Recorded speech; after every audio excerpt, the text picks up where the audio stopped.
Well, can you explain to the listeners what stagflation is? That's something I've only heard, Julie and I've only heard you talking about.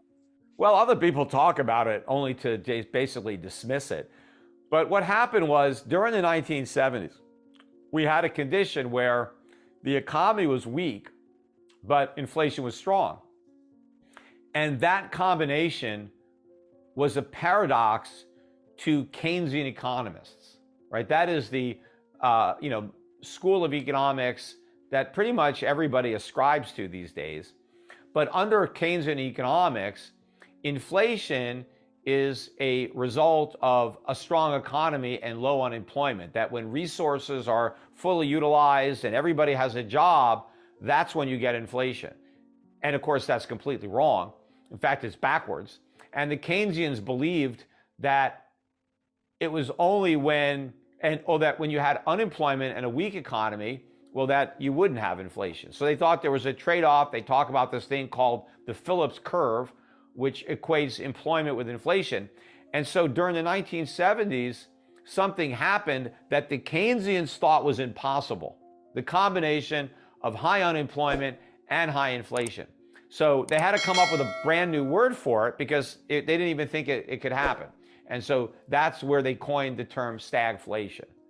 And we're experiencing that again, and it's going to be a lot worse. I've been calling it an inflationary depression because I think it's not just stagnation. I think we're going to have real contraction, and the inflation is going to be much higher than it was back then. So I think to say it's stagflation won't do it justice as far as the severity. I think inflationary depression is going to be a more apt description of what we're going to be living with.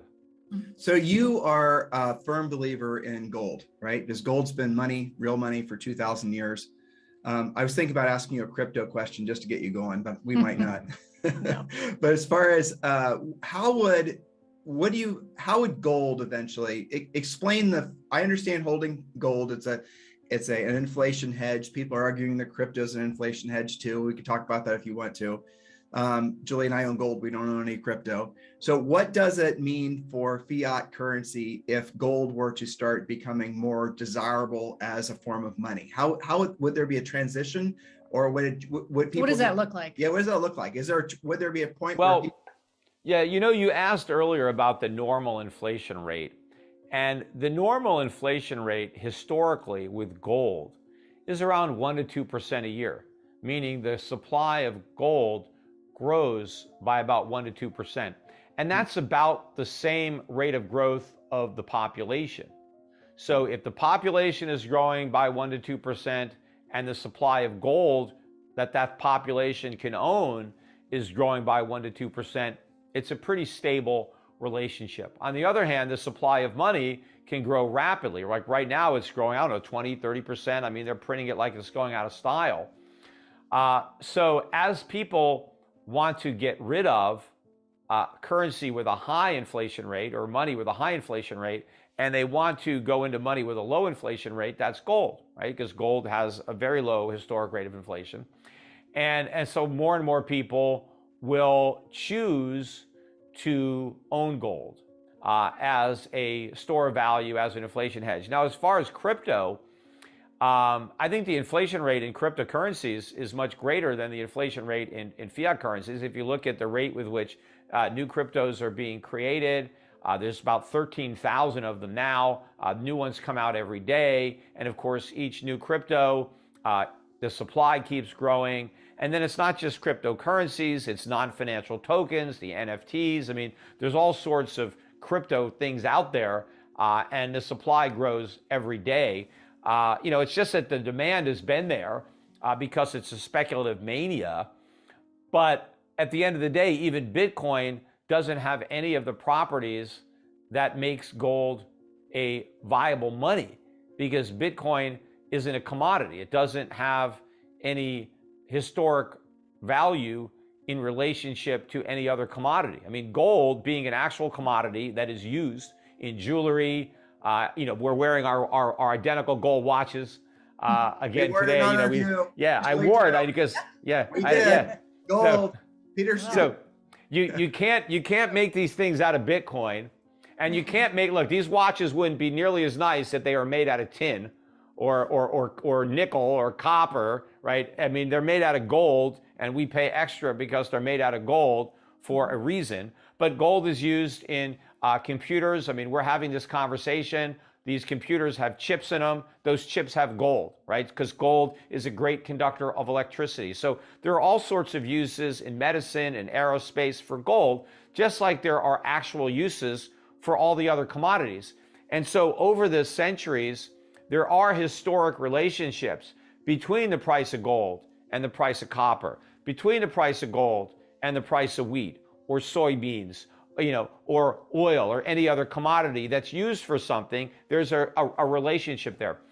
Bitcoin has never been used for anything and will never be used for anything because it has no actual use value. You can trade Bitcoin, right? If somebody wants to buy it from you, you can sell them yours. But absent that, there's absolutely nothing you can do with it. There's nothing that anybody can do with it. There's no real user for Bitcoin the way there are lots of real users for gold. And when I'm storing my gold, what I'm storing is its future use as a metal. And what makes gold so valuable as a store of value is that unlike other commodities, gold doesn't depreciate, it doesn't deteriorate, it doesn't tarnish, it doesn't rust, it doesn't decay. My gold will be exactly the same in 1,000 years. And in fact, if you melted down this watch, you can extract all the gold and use it all over again. It's exactly the way it was before it was put into the watch, right? I mean, what other commodities can you use over and over and over again, and they don't lose any of their value? I mean, most commodities, you use them and they're gone. I mean, I buy wheat, I make bread out of it, it's gone, right? I mean, I can't reuse it over and over and over again. So gold, the price of gold is basically the present value of all of the uses for that gold for the rest of eternity, which is one of the reasons that the price is so high, because it reflects that. And of course, gold is very scarce, so there's not a lot of it, so that's there. But even if you accept the fact that Bitcoin is scarce, scarcity in and of itself means nothing. I mean, what good is a scarce thing if it has no use? But I wouldn't even argue that Bitcoin is scarce, because I don't think any of the other cryptocurrencies are really that much different from Bitcoin. They have a different name, but the difference is not as great as the difference between gold and some other metal, or between gold and another commodity, right? There you have a great difference in physical properties, very little difference between Bitcoin and any of these other coins. One of the reasons I laugh about, when the Bitcoin guys want to make fun of Dogecoin, and they'll say, Dogecoin is a joke. The joke is, so is Bitcoin. That's why Dogecoin was created, because it's exactly like Bitcoin, to show how ridiculous Bitcoin is. So the Bitcoiners just don't get the joke, because anything they say about Dogecoin can be said about Bitcoin too. It's the identical criticism. So if you're living in a digital glass house, you shouldn't be throwing stones.